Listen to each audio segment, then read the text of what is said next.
Assalamualaikum warahmatullahi wabarakatuh. Nama saya Amelia Hanum, NIM 12. Di sini saya akan menjelaskan beberapa farmakologi dari obat TBC. Obat TBC yang pertama itu ada rifampicin atau rifampicin yang memiliki kekuatan sediaan tablet 450 mg dan 600 mg, pada sediaan kapsul 150 mg dan 300 mg, pada sediaan suspensi 100 mg per 5 ml. Dosis dari obat tersebut yaitu 1 kali sehari 1 jam sebelum makan atau 2 jam setelah makan. Pada pasien dewasa yang memiliki berat badan lebih dari 50 kg dapat mengonsumsi 400 mg per hari. Pada pasien dewasa yang memiliki berat badan kurang dari 50 kg dapat mengonsumsi 60 mg per hari. Dan sedangkan pada pasien anak-anak dapat mengonsumsi 10-20 mg per kilogram berat badan per hari dengan dosis maksimum 600 mg per hari. Golongan obat tersebut yaitu sebagai pengobatan lini pertama atau golongan antibiotik sebagai obat keras. Mekanisme dari obat tersebut yaitu menginhibisi enzim RNA antituberkulosis DNA dependent dengan cara mengikatkan diri kepada subunit beta. Kemudian, transkripsi RNA akan dihalangi sehingga sintesis protein bakteri tidak terjadi dan sel bakteri mati. Hal tersebut dapat menjadikan obat rifampicin tersebut memiliki sifat bakterisidial dan sebagai inhibitor enzim yang poten. Efek samping dari obat tersebut yaitu timbulnya warna oranye, kemerahan yang tidak berbahaya pada urin, keringat, air mata, dan lensa mata. Dan efek samping yang sering terjadi yaitu kulit dapat mengalami kemerahan, nefritis, dan gangguan fungsi hati. Rifampicin itu sendiri juga dapat menyebabkan proteinuria rantai ringan serta flu dan anemia pada pemberian kurang dari 2 kali seminggu. Indikasi dari obat tersebut yaitu pengobatan TB kombinasi dengan antituberkulosis lain, pengobatan lepra kombinasi dengan obat lepra lain, dan penyakit hati serta kerusakan ginjal. Kontraindikasi dari obat tersebut yaitu hipersensitivitas dan ikterus. Obat TBC yang kedua yaitu ada inoxin atau isoniazid. Kekuatan sediaan pada sediaan tablet 50 mg, 100 mg, 300 mg, dan 400 mg. Sedangkan pada sediaan sirup yaitu 10 mg per mili. Dosis yang dapat diberikan untuk dosis biasa yaitu 5 mg per kilogram berat badan maksimum, 300 mg per hari. Untuk pasien TB berat yaitu dapat diberikan 10 mg per kilogram berat badan, maksimumnya 600 mg per hari. Pada pasien anak-anak yang memiliki umur kurang dari 4 tahun dapat diberikan 10 mg per kilogram berat badan per hari. Pada pasien intermiten yaitu dapat diberikan 2 kali seminggu 15 mg per kilogram berat badan per hari. Golongan obat tersebut yaitu sebagai obat lini pertama sebagai golongan antibiotik atau obat keras. Mekanisme obat tersebut yaitu micolic acid merupakan komponen esensial pada dinding sel mikrobakterium. Penggunaan isoniazid akan menghambat enzim yang berperan sebagai sintesis micolic acid tersebut. Mekanisme tersebut yang dapat menimbulkan efek terapi pada bakterisidial terhadap organisme bakteri TBC. Bakteri tersebut dapat aktif berkembang secara biak dan secara intraseluler dan ekstraseluler yang dapat menginfeksi tubuh manusia secara sistemik, sehingga isoniazid dapat digunakan untuk terapi sebagai penyakit TBC seperti TB paru, TB osteomyelitis, dan TB spondylolitis. Efek samping dari obat tersebut yaitu neuritis perifer, hepatitis, dan hepatotoksitas, idiosinkrasi abnormalitas metal, kejang-kejang pada penderita yang mudah kejang, dan neuritis optikus telah dilaporkan. Reaksi-reaksi hipersensitivitas seperti ruam dan demam. Indikasi dari obat tersebut yaitu untuk penyakit karena infeksi pada bakteri TBC dan bersifat bakterisid. Kontraindikasi dari obat tersebut yaitu sakit hepar karena terapi isoniazid pada sebelumnya, penyakit liver akut, dan hipersensitivitas. Contoh obat TB yang ketiga itu ada Sanazet atau pirazinamid yang memiliki kekuatan pada sediaan tablet 250 mg dan 500 mg. Dosis yang dapat diberikan yaitu secara oral 20-35 mg per kilogram berat badan sehari dengan maksimum 3 gram. Golongan dari obat pirazinamid yaitu sebagai pengobatan TB lini pertama, golongan antibiotik sebagai obat keras. Mekanisme dari obat tersebut yaitu membunuh dan menghentikan perkembangan dari bakteri TB. Efek samping dari pirazinamid yaitu hepatotoksisitas termasuk demam, anoreksia, hepatomegali, splenomegali, gagal hati, mual, muntah, kemerahan, disuria, antralgia, anemia sideroblik.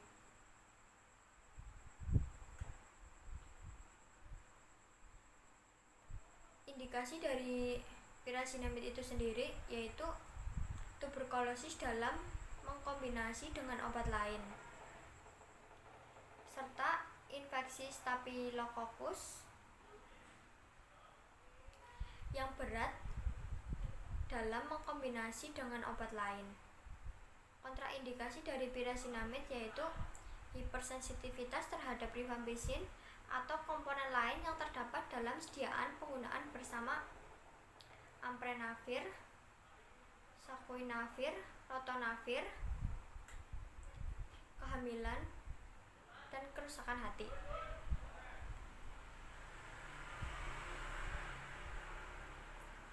Contoh obat TB yang keempat itu ada Santipi atau etambutol yang memiliki kekuatan sediaan tablet 250 mg dan 500 mg dengan dosis 15 mg per kilogram berat badan diberikan sekali dalam sehari. Golongan dari etambutol yaitu sebagai pengobatan TB lini pertama, golongan antibiotik sebagai obat keras. Etambutol memiliki mekanisme kerja sebagai antibiotik dan antituberkulosis dengan cara menghambat enzim arabinosil transferase Mycobacteria yang terlibat dalam pembentukan dinding sel bakteri. Hal ini dapat menyebabkan terhentinya metabolisme yang berujung kematian pada bakteri tersebut. Efek samping dari etambutol yaitu neuritis optik, buta warna merah atau hijau, neuritis perifer, ruam, atau jarang terjadi. Indikasi obat tersebut yaitu untuk penderita TBC dan kontraindikasinya yaitu neuritis optik atau peradangan pada saraf mata, gangguan ginjal berat, kehamilan, anak di bawah 5 tahun.